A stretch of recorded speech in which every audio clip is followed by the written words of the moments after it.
Sebelum menonton video ini, jangan lupa subscribe, nyalakan tombol lonceng agar kamu tidak ketinggalan informasi ceramah terbaru dari Muhammad Arif Tuanku Bandarosati. Sana nan membali kudo sia.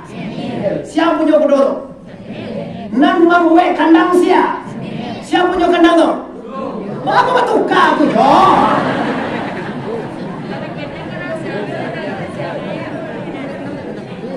Sedangkan kudo aja Syamir punya, kandang Syamir membuat, sepatu Syamir membalik. Antum bakok kudo mempunyai. Gak boleh jiwa. Sambil tadi punya bapak ibu disiko wak tersalah.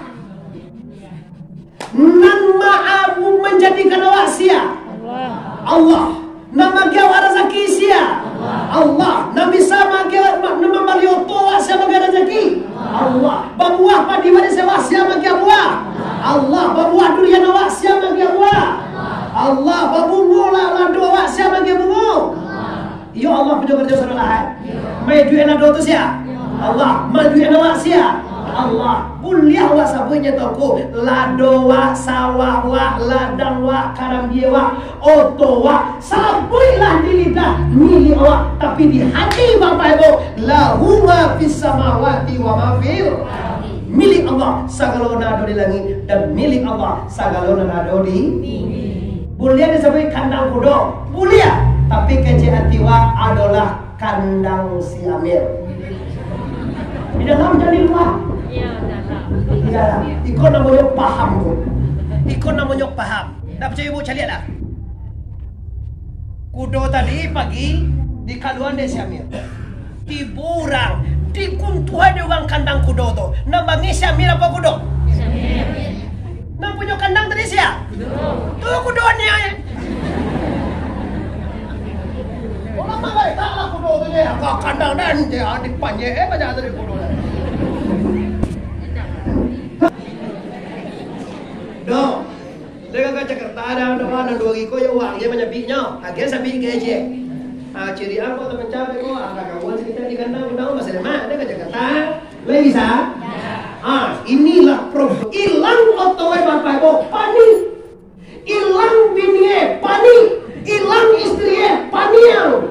Kalau nyo tahu bahwa istri milik Allah, semuanya akan ada la ilaha. Tapi jangan mengalah aja. Anta punya Tuhan yang pati lah. Di bawah ada mana? Kama bini yang di bawah ada pajano tukang terapet, tukang ojek. Lagi ini bini ada tukang terapet. Juga lagan itu Tuhan lo kanda tu.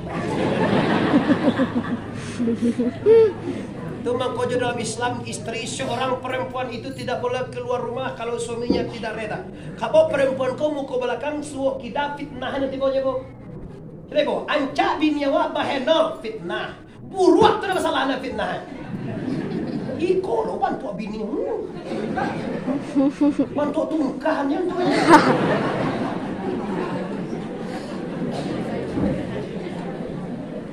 Kalau ancak tu lah, kalau ancak kalau takah kau nak kue. Oh dengo ya. Tu fitnah. Di muka belakang suami kita bunda fitnah saja. Kecuali lah tu orang dia ande pak. Anak-anak dia ande kau tu juga lu.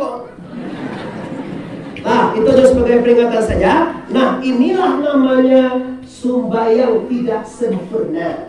Paham tidak sempurna, paham kau nyolai sembahyang kau, tapi tetap saja nyo bermaksiat.